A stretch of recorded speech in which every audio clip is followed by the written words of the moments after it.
జలశక్తి మంత్రి సిఆర్ పాటిల్ తో భేటీ అయ్యారు. మూసీ రివర్ ఫ్రంట్ డెవలప్మెంట్ కు సహకరించాలని కోరారు. 2019లో జల్ మిషన్ ప్రారంభమై ఈ పథకం కింద ఇప్పటి వరకు నిధులు ఇవ్వడం లేదని వాటిని మంజూరు చేయాలన్నారు. తెలంగాణలో 7.85 లక్షల ఇళ్లకు నల్ల కనెక్షన్లు లేదని తెలిపారు. తూర్పు Godavari Dowleswaram sir Arthur Cotton barrage వద్ద గోదావరి ఉగ్రరూపం దాల్చడంతో ఉదయం 7 గంటలకు మొదటి ప్రమాద హెచ్చరిక తెలియజేశారు. బ్యారేజీ వద్ద 11.75 అడుగుల నీటి మట్టం చేరింది. బ్యారేజీ నుండి 10.12 లక్షల క్యూసెక్ల నీరు సముద్ర జలాలకు విడుదల చేస్తున్నారు. ఎగువ ప్రాంతాల్లో కురుస్తున్న భారీ వర్షాలకు ధవళేశ్వరం బ్యారేజ్ వద్ద గోదావరి వరద మరింత పెరగనున్నట్లు Godavari head workers division executive engineer R Kashi Vishwanath తెలిపారు.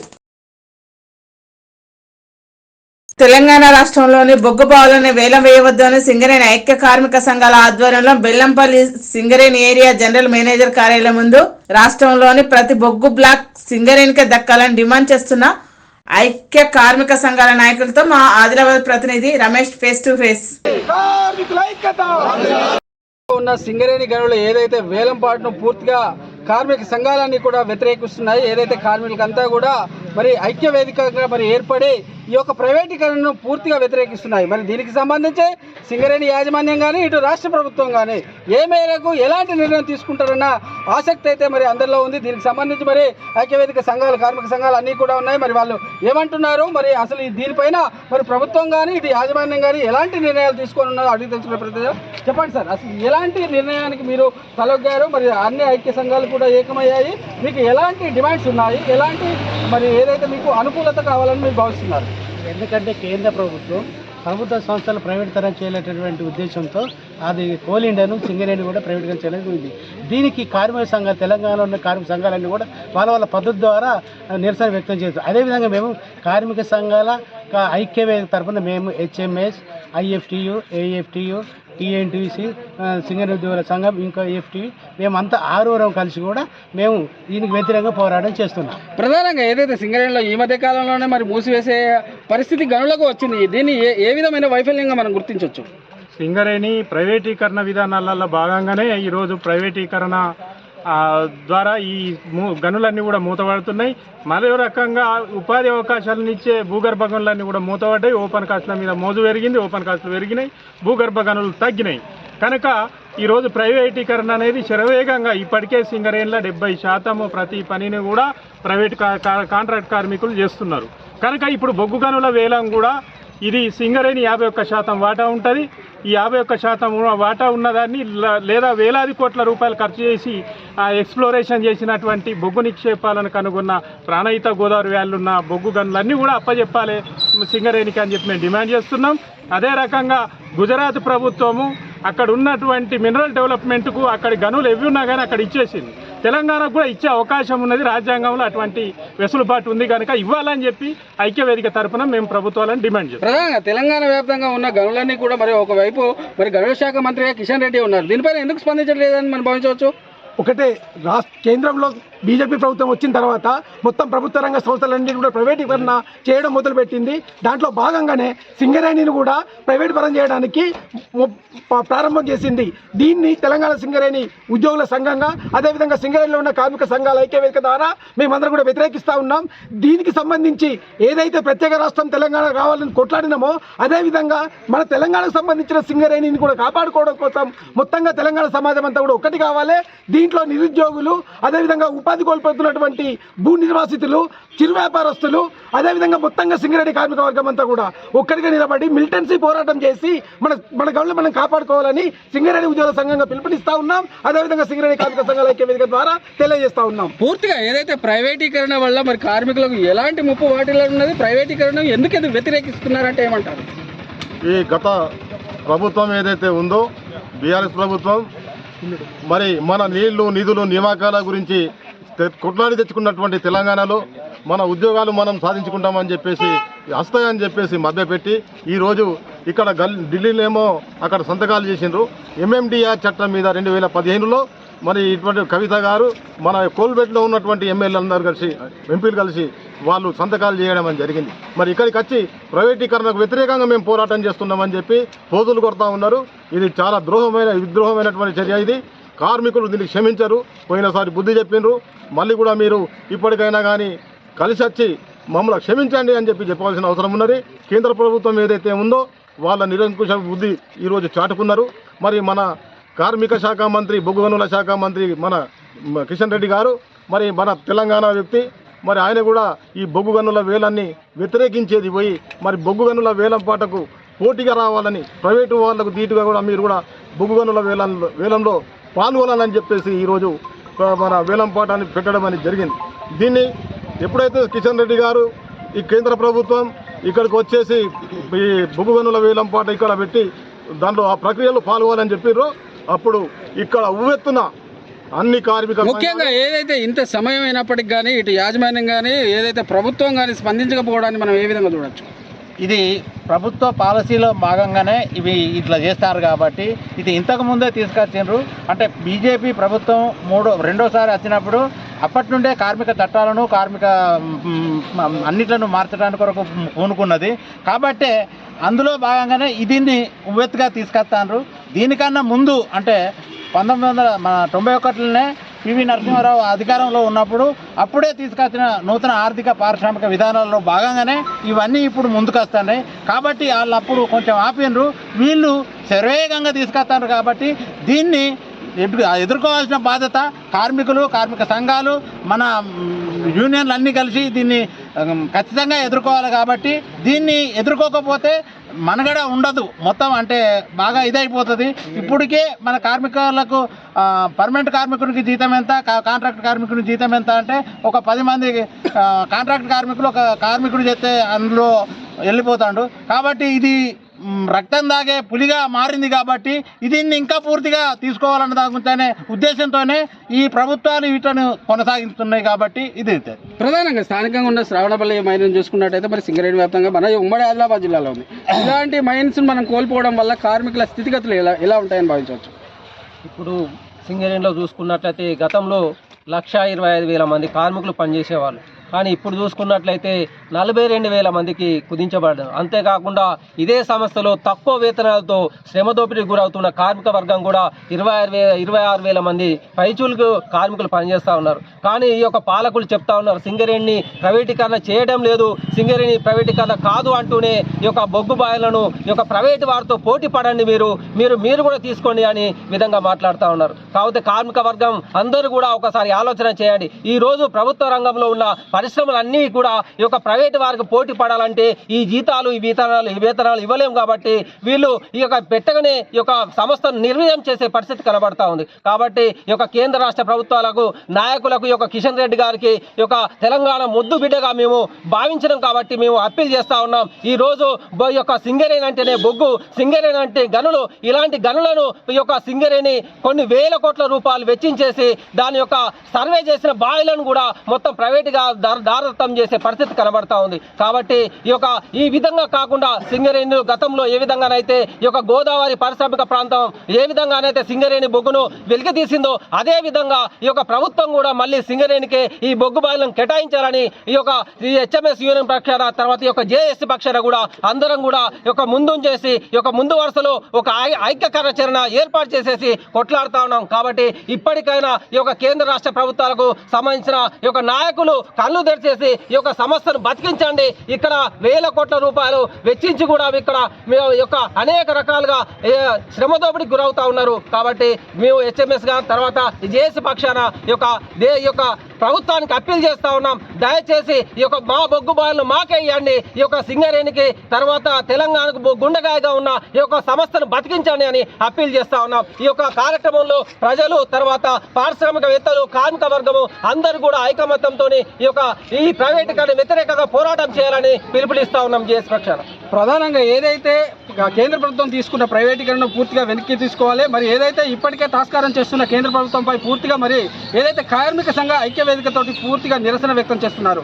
ఎప్పటికైనా కార్మికులు ఏదైతే స్థానికంగా ఉన్న రాష్ట్రంలో ఉన్న మరి ఏదైతే బావులు ఉన్నాయో అవి సింగరేణికి అప్పచెప్పాలని ప్రధాన డిమాండ్ తోటి మరి కార్మిక సంఘాలతో పాటు కార్మికులు అంటున్నారు. కెమెరా పర్సన్ రాజ్ కుమార్ తో రమేష్, సింగరేణి ఏరియా నుంచి.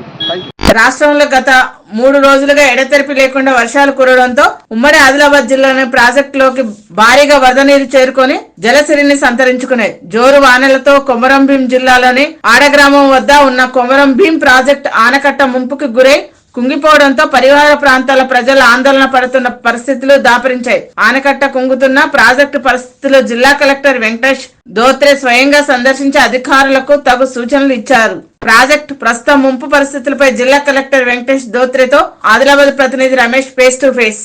కొమరంభీం జిల్లాలో ఉన్న మరి ఏదైతే అడా ప్రాజెక్టు వద్ద జిల్లా కలెక్టర్ స్వయంగా పరిశీలించడానికి వచ్చాడు. ఏదైతే ఈ ఆనకట్టుకు సంబంధించి మరి ప్రమాదం పొంచి ఉన్నదన్న వార్తలు అయితే మనం విన్నాము. మరి దీనికి సంబంధించి ప్రజలు ఎలాంటి అలర్ట్లో ఉండాలి, ఆనకట్టుకు ఎలాంటి ముప్పు పొంచి ఉందో కలెక్టర్ గారిని అడిగి తెలుసుకునే ప్రతినిధి. చెప్పండి సార్, ప్రాజెక్టు ప్రస్తుత పరిస్థితులు ఏంటి? సో ఇప్పుడు చూస్తున్నారు మనం ఇరిగేషన్ ఆఫీసర్స్తో పాటు వచ్చాము. సో ఇరిగేషన్ ఆఫీసర్స్ ఆల్రెడీ అన్ని సాయిల్ టెస్టింగ్ అన్నీ అయిపోయింది. సో ఆల్రెడీ రిపోర్ట్స్ కూడా పంపడం జరిగింది. సో ప్రొఫెసర్స్ కూడా చాలామంది వచ్చి చెక్ చేసి ఎన్డిఎస్సి కూడా national dam safety authority check చేసి వెళ్ళారు. సో ఇప్పుడు రైట్ నా ప్రజెంట్ మీరు చూస్తూ ఉన్నారు, ఇక్కడే దానికి టార్పాలిన్స్ అన్ని పెట్టి దానికి క్లోజ్ చేశారు. అండ్ వాళ్ళు ఎలా నెక్స్ట్ స్టెప్స్ చెప్తారు, ఎందుకంటే టెక్నికల్ ఇష్యూ. సో వాళ్ళు ఎలా చెప్తారో ఆ రకంగా ఇరిగేషన్ ఆఫీసర్స్ దానికి ఆల్రెడీ ఇన్స్ట్రక్షన్స్ తీసుకున్నారు. అండ్ ఆల్రెడీ ఈసారి అక్టోబర్ వరకు నవంబర్ వరకు ఏమేమి చేయాలి అన్ని చర్యలు తీసుకున్నారు. సో రైతాంగానికి మరి ఈ ప్రాజెక్టు వల్ల ఏదైతే సాగునీరు అందించాల్సి ఉండగా ఇప్పటి వరకు కూడా సాగునీరు అయితే అందించే పరిస్థితి ఉంది. ఎందుకు నెలకొని ఉందని భావించవచ్చు? అంటే ఆల్రెడీ ఎంత కెనాల్స్ కంప్లీట్ అయింది అప్పటి వరకు ఆల్రెడీ వాళ్ళు సిద్ధంగా ఉన్నారు. బికాజ్ టీఎంసీ పరంగా చూస్తే we have enough water. And వాళ్ళు ఎలా ప్రికాషన్స్ చెప్పారు, ఎంత మీటర్ వరకు మనం పెట్టుకోవాలి, ఆ రకంగా వాళ్ళు డెఫినెట్లీ వాళ్ళు మెయింటైన్ చేస్తున్నారు. All precautions have been taken. And ఆ సీజన్కి ఎప్పుడు వస్తుంది, ఆ సీజన్కి వాళ్ళకి ఎంత కావాలి వాళ్ళు ఖచ్చితంగా సిద్ధంగా ఉన్నారు ఇవ్వడానికి. సో కలెక్టరేట్లో ప్రజల సౌకర్యార్థం ఏదైతే కాల్ సెంటర్ కూడా పెట్టారు, దానికి సంబంధించి మరి ఎలాంటి సహాయ సహకారాలు అన్నీ ఉన్నాయి, లోతట్టు ప్రాంతాల్లో ఉన్న మరి ఏదైతే ముంపు గ్రామాలను ఏ విధంగా గైడ్లైన్ చేస్తున్నారు? సో అన్ని ప్రజలకి, కుమరంభీం ఆసిఫాబాద్ జిల్లా ప్రజలకి సో కంట్రోల్ రూమ్ కూడా పెట్టడం జరిగింది. సో ఎక్కడెక్కడ సడన్గా అంటే 15 సెంటీమీటర్ కింద ఎక్కువ రెయిన్స్ ఒక్కొక్క మండలాల్లో అవుతున్నాయి. సో దానికి మనము ప్రత్యేకంగా అక్కడ MPDO, MRO, SI, CI, SP గారు కూడా అందరికీ పోలీస్ వాళ్ళు కూడా అలర్ట్ చేయడం జరిగింది. ఈ రకంగా మనం వల్నరబుల్ బ్రిడ్జెస్ ఉండొచ్చు, కల్వర్ట్స్ ఉండొచ్చు, రోడ్స్ ఉండొచ్చు వేర్ ఓవర్ఫ్లోయింగ్ అవుతుంది. దానికి మనము ప్రత్యేకంగా వాళ్ళకి ఆపి అది తగ్గే వరకు మనం ఎవ్వరు కూడా అలౌ చేయకూడదు అని చెప్పడం జరిగింది. లాస్ట్ ఇయర్ ఎక్కడెక్కడ ఈ రకంగా ఇన్సిడెంట్స్ అయినాయి, దానికి ప్రత్యేకంగా దృష్టిలో పెట్టి ఫోకస్ చేస్తున్నాము. సో డెఫినెట్లీ ఈసారి అన్ని ఈడీడీ మహిళలు అంటే ఎవరితో డెలివరీ దగ్గర ఉంది వాళ్ళు కూడా వాళ్ళ చుట్టాల దగ్గర లేకపోతే మన దగ్గర బర్త్ వెయిటింగ్ రూమ్స్ కూడా ఉన్నాయి, అక్కడ కూడా షిఫ్ట్ చేయడం జరిగింది. అంటే 15 days 20 days ఎవరు వాళ్ళకి మోటివేట్ చేసి అంటే కట్ ఆఫ్ విలేజెస్ ఎక్కడెక్కడ ఉన్నాయి వాళ్ళు కూడా షిఫ్ట్ చేయడం జరిగింది. సో ఈ రకంగా అన్ని జాగ్రత్తలు తీసుకుంటున్నాము. ఎక్కడెక్కడ ఫీవర్ ఇప్పుడు ఈ సీజన్లో మలేరియా, డెంగ్యూ కూడా ఎక్కువ అయిపోతుంది. సో దానికి ఓన్లీ ఆల్ మెడిసిన్స్ తర్వాత టెస్టింగ్, ఒక కేసు కూడా దొరికితే ఇమీడియట్లీ అక్కడ 50 houses సర్వే చేయడం అండ్ వాళ్ళందరికీ ఫీవర్ సర్వే చేయడం, ఇదన్నీ చర్యలు తీసుకుంటున్నాము. సో సీజన్ వరగా అందరికీ కొంచెం జాగ్రత్తలో ఉండాలి. సో మీ దగ్గర ఎక్కడెక్కడ స్టాగ్నేషన్ వాటర్ ఉండకూడదు. మీ ఇంట్లో కూడా పాత ఫర్నిచర్ కానీ పాత టైర్లు ఏమైనా ఉన్నాయంటే కూడా దాంట్లోనే అక్కడ దోమలు తయారవుతుంది. అందుకనే మీరు అందరూ జాగ్రత్తలో ఉండాలని కోరుకుంటున్నాను. Thank you sir. పశ్చిమ గోదావరి జిల్లా ఎలమంచిలి మండలం కనకాయ లంకలోని నీట మునిగిన కాజ్వే వరద ఉధృతిని జిల్లా joint collector CV Praveen Aditya పరిశీలించారు. లంక గ్రామాల ప్రజలు అప్రమత్తంగా ఉండాలన్నారు.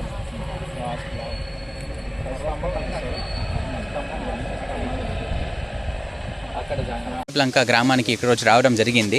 తహసీల్దార్, ఆర్డీఓ గారు ముందు కూడా ఒకసారి విజిట్ చేసేసి ఇక్కడ ప్రమాదం సిచ్యువేషన్స్ ఏముందో అనేది మాకు అప్డేట్ చేస్తూ ఉన్నారు. ఇక్కడ ప్రజలందరికీ అందరికీ మేము చెప్పడం ఏంటంటే ఈరోజు మనకి వాటర్ లెవెల్ ఫస్ట్ వార్నింగ్ ధవళేశ్వరంలో ఆల్రెడీ రీచ్ అయిపోయింది. సెకండ్ వార్నింగ్ రావడానికి కూడా అవకాశం ఉంది. సో ప్రజలు ఎవరు కూడా మనకి బయటికి రావడం అనేది కొద్దిగా రెడ్యూస్ చేసేసి ఎక్కడికైనా మనకి నిత్యావసరాలు కావాలో అది కూడా ఆల్రెడీ మనం స్టాక్ చేయడం జరిగింది. 3 monthsకి కావాల్సిన మనం రైస్, తర్వాత ఆర్జీ దాల్ అండ్ ఆయిల్ కూడా మనం ముందుగానే స్టాక్ చేయడం జరిగింది. ఈ లెవెల్ మనకి ఇంకా ఒక 2-3 days మనం చూసుకుంటూ లెవెల్ తగ్గిపోయిన తర్వాతనే మనం ఫర్దర్గా మీరు బయటకు రావడం అనేది మేము కోరుకుంటున్నాము. సో ఈ టైంలో లోకల్గా ఉన్న ప్రజలందరూ, లీడర్స్ అందరూ కూడా ఇక్కడ సహాయం చేయడం అనేది జరుగుతుంది. So revenue department, police department, fisheries department, electricity department, తర్వాత ఆల్ అనిమల్ హస్బెండరీ డిపార్ట్మెంట్ అందరూ కూడా ఇక్కడ సహకారం చేస్తున్నారు. సో ఇంకా వార్నింగ్ లెవెల్స్ మనకి ఇంకా భద్రాచలంలో సెకండ్ లెవెల్ వార్నింగ్స్ కూడా ఇప్పుడు అయింది కాబట్టి మనం ఫర్దర్గా ఇంకా కొంచెం జాగ్రత్త చర్యలు తీసుకోవాలనేది ఇక్కడ అందరితో మేము కోరడం జరిగింది. ఫర్దర్గా మనకి నిత్యావసరాల కోసం పాలు కోసం బయటకి రాకుండా ముందుగానే ఇప్పుడు ఆల్రెడీ ICDS డిపార్ట్మెంట్ ద్వారా పాలు సరఫరా చేయడం అనేది పిల్లలకి అక్కడ ఉన్న విమెన్కి కూడా సరఫరా ఇప్పుడు స్టార్ట్ అయిపోతుంది మధ్యాహ్నంకి. సో అది కూడా వాళ్ళందరికీ డిస్ట్రిబ్యూషన్స్ అక్కడ చేయడం అనేది జరుగుతుంది for pregnant women and mothers also.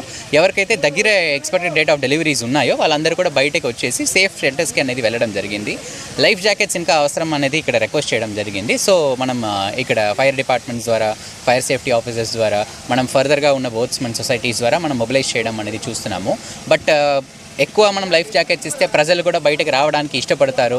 బయటకు రావడం అనేది కొంచెం ఇది ఉంటుంది కాబట్టి మనం కూడా రెస్ట్రిక్ట్ చేస్తున్నాము మూమెంట్ని. బికాస్ మనకి వాటర్ లెవెల్స్ ఎంతవరకు రైజ్ అవుతుందనేది మనం కొంచెం చూసుకుంటూ నెక్స్ట్ 2 డేస్కి మనం ఫర్దర్గా మూమెంట్స్ స్టాప్ చేసి only for essential commodities, only for essential purposes మాత్రమే బోట్ ఆపరేట్ చేయాలనేది కూడా ఇక్కడ డైరెక్షన్స్ ఇవ్వడం జరిగింది.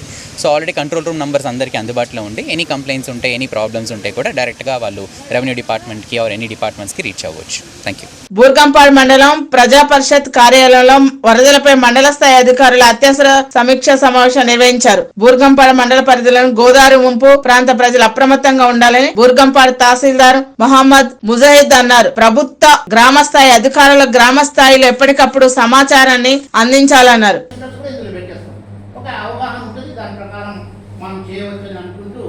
భద్రాద్రి కొత్తగూడెం జిల్లా బూర్గంపాడు మండలం మీదుగా సారపాకలో బూర్గంపాడు మండలానికి సంబంధించిన శాశ్వత పరిష్కారం కోసం కరకట్ట నిర్మాణం చేపడతామని మంత్రి పొంగులేటి శ్రీనివాసరెడ్డి అన్నారు. భద్రాచలం గోదావరి పరివాహక లోతట్టు ప్రాంతాలను పరిశీలించారు. గత ప్రభుత్వం హామీ ఇచ్చి ఆ దిశగా చర్యలు తీసుకోలేదని విమర్శించారు. పశ్చిమ గోదావరి జిల్లా నరసాపురం వద్ద విశిష్ట గోదావరి ఉగ్రరూపం దాల్చింది. ఎగువ ప్రాంతం నుంచి దాదాపు 10 లక్షల క్యూసెక్ల వరద నీరు సముద్రంలోకి విడిచిపెట్టడంతో నరసాపూర్, మాధవయ్యపాలెం, పడవల రేవుల్లో గంటకు గోదావరి వరద నీరు పెరగడంతో ఇప్పటికే ఉభయ గోదావరి జిల్లాల మధ్య గోదావరిలో పడవలు, పంటల రాకపోకలను అధికారులు నిలిపివేశారు.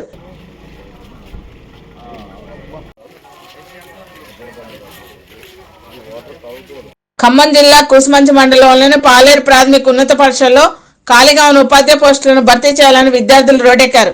విద్యార్థుల ఆందోళనతో కూసుమంచి రహదారిపై కొద్దిసేపు రాకపోకలు నిలిచిపోయి కూసుమంచి మండలంలోనే పాలేరు ప్రాథమిక పాఠశాల ఉన్నత పాఠశాలగా అధికారులు అప్గ్రేడ్ చేశారు.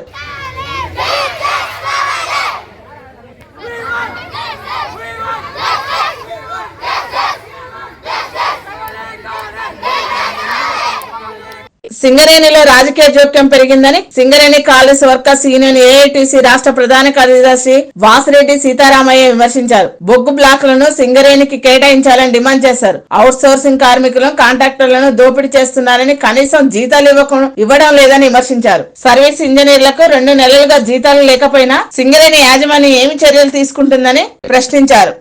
పక్కన పెట్టి రాజకీయ జోక్యాన్ని పెంచుతా ఉంది. దీన్ని వెంటనే విడనాడాలని మేము AITCగా డిమాండ్ చేస్తున్నాం. అట్టనే గెలిచిన గుర్తింపు సంఘం, ప్రాతినిధ్య సంఘాలకి వెంటనే ఆ పత్రాలు ఇవ్వాలని చెప్పేసి మేము కోరుతా ఉన్నాం. అట్లాగే ఇవాళ ట్రాన్స్ఫర్లు, ప్రమోషన్లు, డిప్యుటేషన్లు గతంలో రాజకీయ జోక్యం ఉన్నదని కార్మికులు వ్యతిరేకించారు.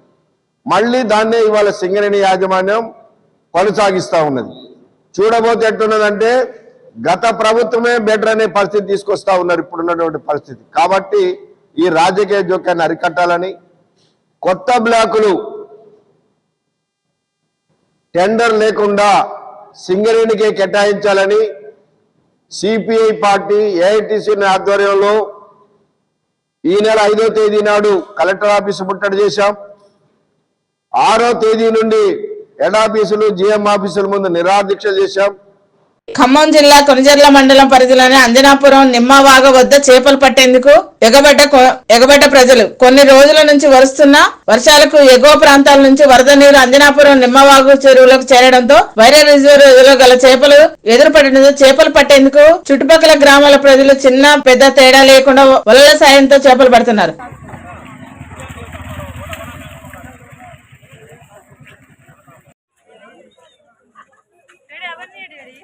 భద్రాచలం వద్ద గోదావరి ఉగ్రరూపం దాల్చుతుంది. 51.40 అడుగుల నీటి మట్టం చేరింది. 3వ ప్రమాద హెచ్చరిక జారీ చేయనున్న అధికారులు. భద్రాచలం దుమ్ముగూడెం వెళ్లే ప్రాంతాలకు అంతరాయం ఏర్పడింది. ముంపు ప్రాంత ప్రజలను అప్రమత్తం చేసి పునరావాస కేంద్రాలకు తరలిస్తున్న అధికారులు. భద్రాచలం వద్ద 53 అడుగులు చేరితే 3వ ప్రమాద హెచ్చరికను అధికారులు జారీ చేయనున్నారు.